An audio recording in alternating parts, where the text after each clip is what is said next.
जय हिंद दोस्तों, कैसे हैं आप सभी लोग। आई विश कि आप सभी लोग बढ़िया होंगे, जबरदस्त होंगे और लाजवाब होंगे। तो दोस्तों आज हम एक इंटरनेशनल टॉपिक पर ही बात करने जा रहे हैं, वही G20 सम्मेलन। और इस G20 सम्मेलन में कौन कौन सी संधियों पर हस्ताक्षर हुए हैं और किन किन मुद्दों पर बातें हुई हैं, इसको जानने की आज क्या करेंगे, कोशिश करेंगे। और इन्हीं सारों मुद्दों में एक मुद्दा जो आता है वो आता है भारत, मिडिल ईस्ट और साथ ही साथ यूरोप कॉरिडोर, इकोनॉमिक कॉरिडोर के बारे में। और इसके बारे में भी क्या करेंगे, जानने की कोशिश करेंगे किस तरीके से क्या है। तो दोस्तों स्वागत है आप सभी लोगों का परफेक्ट एकेडमी के ऑनलाइन प्लेटफॉर्म पर। दोस्तों मैं अंकित कुमार प्रजापति स्वागत करता हूं आप सभी लोगों का। चलिए दोस्तों शुरू करते हैं एक कॉरिडोर और समझने की कोशिश करते हैं कि किस तरीके से ये भारत के लिए इन फ्यूचर बहुत ही फायदेमंद साबित होने वाला है।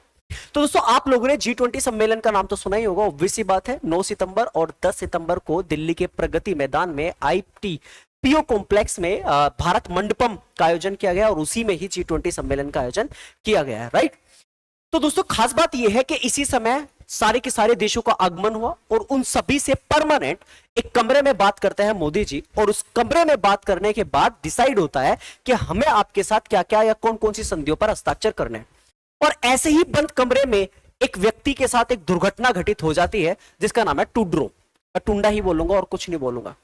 आप सभी लोगों को पता होगा कनाडा जो है ना, वो जो खालिस्तानियों की डिमांड करता है, उसमें जो भारत विरोधी लोग रह रहे हैं, स्पेशली जो खालिस्तान की डिमांड करता है, उनको बहुत सपोर्ट करता है टूड्रो।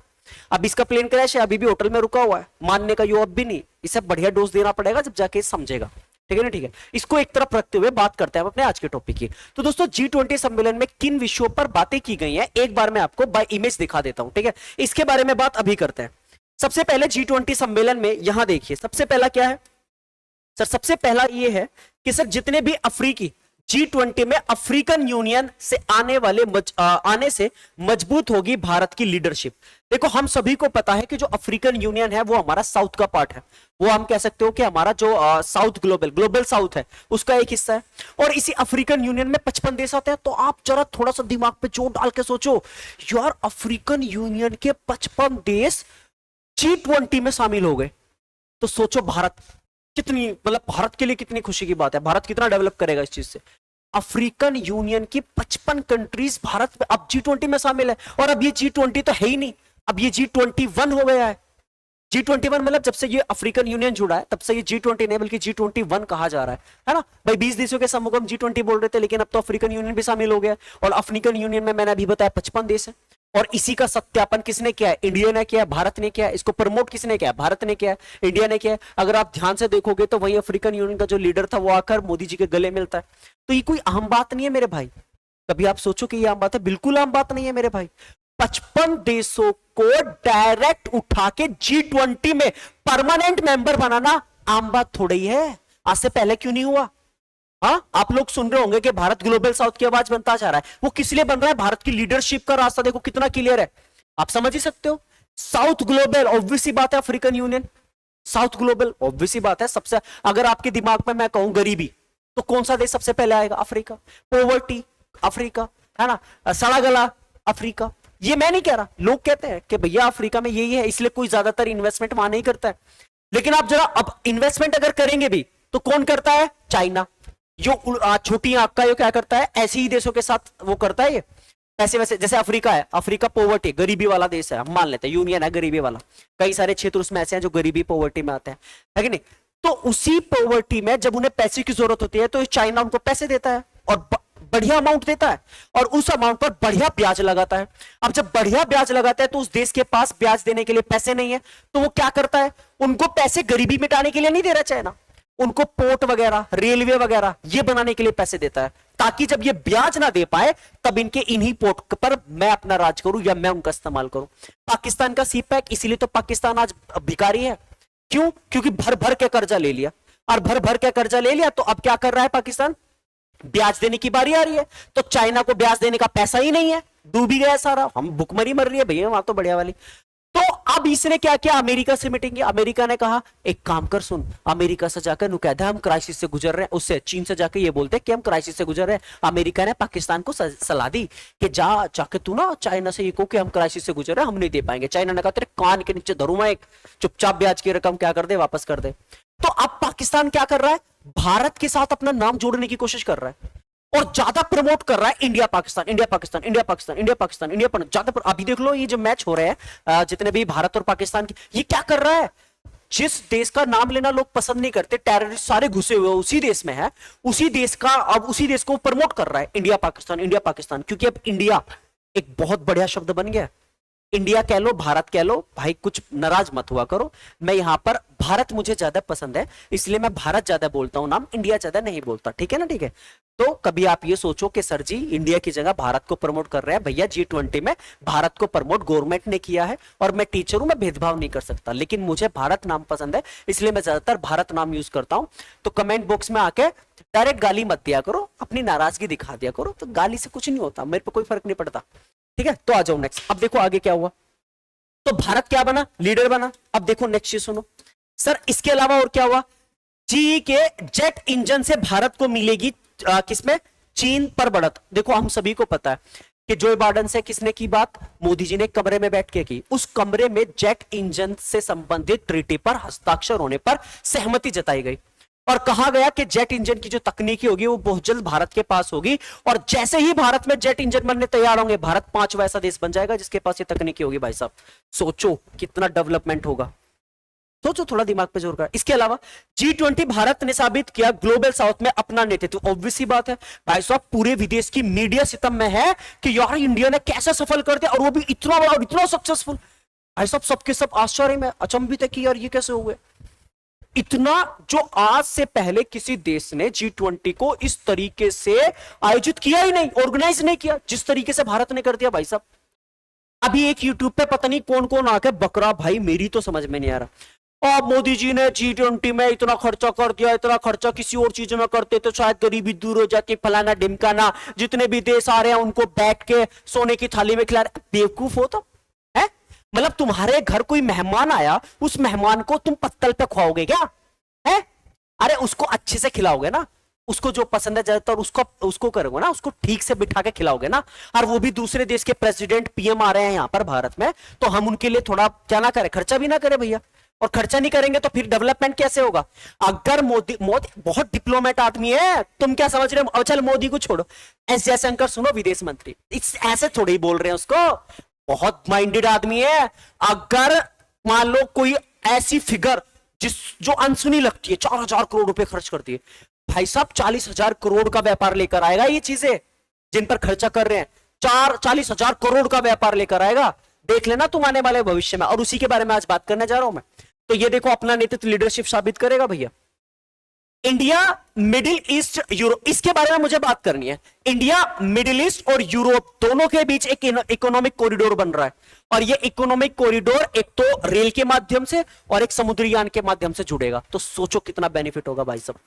नेक्स्ट आओ, G20 के मायने विश्व संतुलित और टिकाऊ समाधान मुहैया कराएगा भारत। ये देखो जी, विश्व को एक संतुलन और टिकाऊ समाधान, यानी कि अगर कोई प्रॉब्लम भी होती है ना, जैसे G20 का दिल्ली डिक्लेरेशन है, वो दिल्ली डिक्लेरेशन है क्या? बिना वाद विवाद के अपनी शर्तों पर सारे देशों की अनुमति ले ली भाई साहब, यही तो है दिल्ली डिक्लेरेशन। 122 समझौतों पर हस्ताक्षर है, 122 चीजों पर हामी भरी है सभी लोगों ने। तो सोचो, आम बात नहीं है। नॉर्मल अगर बताओ मेजर तो 73 है, और आज से पहले कभी G20 में ऐसा हुआ ही नहीं है। सोचो थोड़ा ध्यान से। नेक्स्ट देखो, G20 भारत को रूस करने की चीन की चाल पड़ी उल्टी। ऑब्वियस ही बात है, रूस ने एक नीति चलाई हुई है OBOR, one belt one road की, जिसके थ्रू वो भारत को चारों तरफ से घेरना चाह रहा है, ऊपर उत्तर से भी और नीचे जो हमारा इंडियन ओशन है वहां से भी। और इसी के लिए वो गरीब देशों को पैसे देता है कि तुम यहां पोर्ट बनाओ ताकि बाद में उसका नियंत्रण वहां पर हो जाए। तो इसी की काट है Bharat middle East Europe economic corridor, क्योंकि वो जो करेगा वो हमारी एशिया को यूरोप से जोड़ने का काम करेगा, और फिर यातायात जो आपका वाटर मार्ग होगा उससे फिर अमेरिका को जोड़ने का काम करेगा। इतना आसान सोच रहे होगा, इसकी तो छोटी आंख और छोटी होगी, ट्रस्ट मी। नेक्स्ट आइए सर, G20 में ग्लोबल वार्मिंग के निपटने के लिए प्रयासों की गति, मतलब जो ग्लोबल वार्मिंग हो रही है ना, इसको कम करने के लिए भी यहां पर क्या हुआ है, बात विचार विमर्श हुआ है, ऑब्वियस ही बात है, ठीक है जी। अब यहां पर जरा अब बात करते हैं इसकी, ये रहा India Middle East Europe economic corridor. अब इकोनॉमिक कॉरिडोर है तो आप समझ ही गए होंगे भाई साहब, भारत के मुंबई या ये मान लो गुजरात के पोर्ट से, यहां से इस तरीके से पहले ये अरबी वाला देश, पूरा अरब, मिडिल ईस्ट है। देखो ये तो है इंडिया, मतलब इधर वाला रीजन तो हो जाएगा इंडिया का, ये तो सर हो जाएगा इंडिया। इसको बोलेंगे मिडिल ईस्ट, इसको क्या बोलेंगे? Middle east. सऊदी अरब, यूएई वगैरह ये सब के सब। और ये पूरा का पूरा हो जाएगा यूरोप, फ्रांस, स्पेन वगैरह, ये पूरा का पूरा क्या हो जाएगा? यूरोप। तो इन सभी को जोड़ने की कोशिश, एक इकोनॉमिक कॉरिडोर स्थापित करने की क्या की जा रही है? कोशिश की जा रही है मेरे भाई।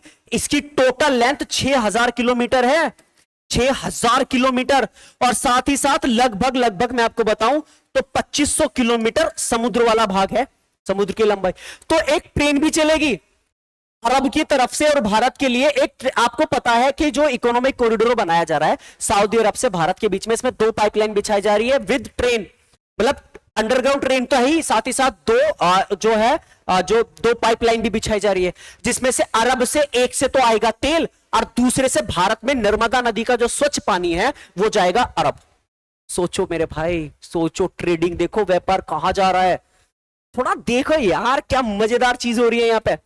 6000 किलोमीटर की लंबाई और जो ट्रेन है वो 1000 किलोमीटर प्रति घंटे की रफ्तार से चलती है। यानी कि जिस सऊदी अरब से भारत आने में 3 घंटे लगते हैं प्लेन से, ये ट्रेन 2 घंटे में पहुंचा देगी, 2 घंटे में मात्र मुंबई फेंक देगी। आ जाओ, जो सऊदी अरब से मुंबई भारत तक जो है वो ट्रेन के साथ साथ 2 पाइपलाइन बिछाई जा रही है, जिसमें से एक से आएगा तेल और दूसरे भारत से जाएगा स्पेशली नर्मदा नदी का स्वच्छ पानी भेजेंगे अरब की तरफ। तो देखो जरा किस तरीके से इंपोर्ट एक्सपोर्ट हो रहा है। पैसा खर्चा ज्यादा है, ऑब्वियस सी बात है, लेकिन डिपेंडेंसी ज्यादा नहीं होगी, सीधा पाइपलाइन के थ्रू आएगा, ना कोई रुकावट, ना कोई दिक्कत, ना कोई परेशानी। हाँ कि ना? तो इसी से संबंधित कुछ चीजें हैं जो मैं यहां पर आपके लिए लिख कर लाया हूं। ये देखो क्या है, तो आप ध्यान से देखना। भारत में G20 समिट में India Middle East Europe economic corridor का बनाने का ऐलान हुआ है, जिसमें Bharat, UAE, Saudi Arab, America, France, Germany, Italy, European Union समेत कुल 8 देशों ने इस प्रोजेक्ट पर का फायदा इजराइल और जॉर्डन को भी मिलेगा। इजराइल तो बहुत खुश है भारत से भाई साहब, और भारत की तरक्की देखकर एक न्यू क्वाड बना रहा है। एक क्वाड तो भारत का नीचे वाला हो गया, जिसमें अमेरिका, भारत, ऑस्ट्रेलिया और जापान है। एक क्वाड तो इजराइल एक नया क्वाड बना रहा है, और उस नए क्वाड में क्या है? इजराइल खुद है, साइप्रस है, और एक आपका क्या है? ग्रीस है, और एक भारत को परमानेंट मेंबर बनाने की कोशिश कर रहा है इजराइल की। भारत को शामिल करो भाई साहब, क्योंकि फायदा है, दिख रहा है मेरे भाई। नेक्स्ट आओ, लेकर आऊंगा ये क्वाड वर्सेस न्यू क्वाड क्या होता है, अच्छे समझाऊंगा। मुंबई से शुरू होने वाला यह नया कॉरिडोर चीनी राष्ट्रपति शी जिनपिंग की महत्वाकांक्षी belt and road initiative BRI का विकल्प होगा। विकल्प मतलब उसी के जैसा एक और नया, या उसी की टक्कर का, या उसी को रोकने वाला, ध्वस्त करने वाला। क्योंकि जिस तरीके से ये BRI का इस्तेमाल कर रहा है वैसा भारत नहीं करेगा, ये बात पक्की है।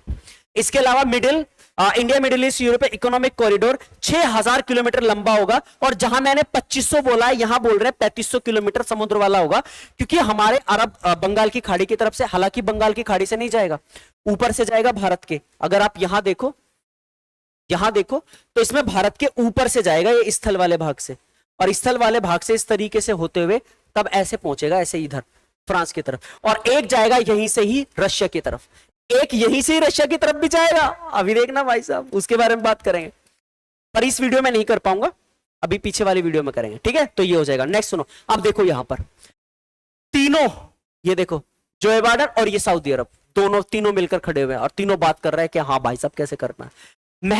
महाशक्तियों का महा कॉरिडोर होगा ये वाला, जो इंफ्रास्ट्रक्चर क्रिएट कर रहे हैं, India Middle East Europe economic corridor वाला। और यहां पर ये दोनों बैठ कर, ये देखो भाई साहब तू रोवेगा भी, रुक जा, अभी तो असरा तू, अभी तू रोवेगा भी, कैसे रोगा उसके बारे में बात करेंगे। यहां देखो कुछ ट्वीट है, जिस शब्द पर हम इतना विवाद कर रहे हैं कि सर भारत भारत भारत भारत क्यों बोल रहे, भारत क्यों बोल रहे हो, ऐसा क्या भैया? भारत का मतलब ये नहीं कि हम रिप्लेस कर रहे हैं इंडिया को, वो बात की बात है, करेंगे नहीं करेंगे, लेकिन इस वक्त जो भारत को प्रमोट किया जा रहा है वो किस उद्देश्य से किया जा रहा है?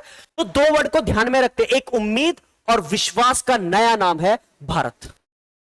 एक डेवलप्ड भारत, डेवलपिंग कह लो, अभी तो खैर हो ही रहा है, डेवलपिंग भारत। तो यहां पर जो भारत शब्द का इस्तेमाल किया है उसका मीनिंग 2 वर्ड से है, एक उम्मीद और एक विश्वास। विश्वास के ग्लोबल साउथ की आवाज बनेगा, और उम्मीद के दूसरे देशों की हेल्प के लिए। अभी उसमें क्या बोलते हैं, भूकंप आया है, नाम मैं भूल रहा हूं, मोरक्को में भूकंप आया है, वहां पर अपनी क्या भेज दिया, हेल्प भेज दिया भाई साहब। तो सोचो यार, क्या कोई कोई परेशानी में हो तुरंत पहुंचेगी वहां पर हेल्प, टेंशन का ले रहे हो।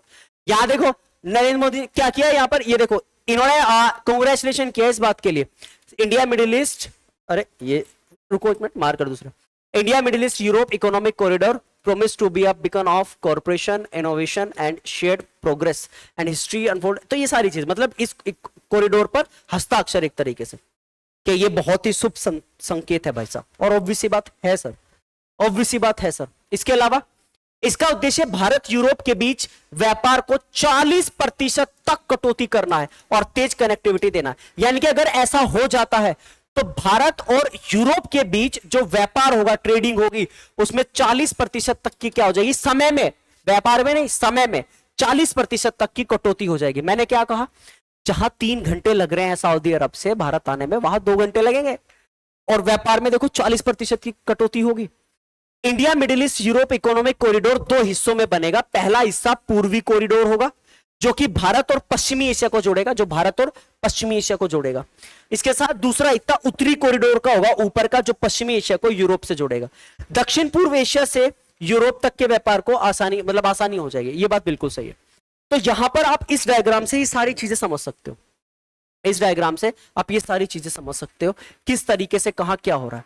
क्लियर है नहीं? हालांकि अगर आपको ये डायग्राम थोड़ा सही ना दिख रहा हो तो आप प्लीज जाकर एक नया जरूर देख लेना, क्योंकि हो सकता है ये आपको साफ ना चमके, लेकिन मेरी कोशिश पूरी यही रही है कि आपको थोड़ा अच्छे से समझाया जाए कि कनेक्टिविटी है कैसी।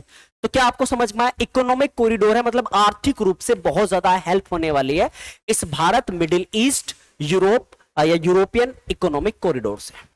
क्लियर है या नहीं है? 6000 किलोमीटर लंबाई है, जिनमें 3500 किलोमीटर समुद्री मार्ग से होगी, और सारा का सारा जितना भी दामोदार होगा, और जो हमारा सऊदी अरब से बात हुई है वो अलग है मेरे भाई, जो हमारी सऊदी अरब से बात हुई है वो अलग है, वो जो ट्रेन जाएगी ना ऐसे, वो अलग चीज है। हालांकि पार्ट इसी का ही होगा, पर उसमें तेल का, पानी का आवागमन भी होगा, उसका भी व्यापार होगा, एक्सचेंज भी होगा, वो वाला है कि नहीं? तो सोचो यार कितनी बड़ी मिसाल बनेगा भारत, हाँ कि ना? तो अगर क्लास अच्छी लगी होगी तो भैया कमेंट करके जवाब जरूर देना, और भैया थोड़ा अच्छे कर दियो यार है।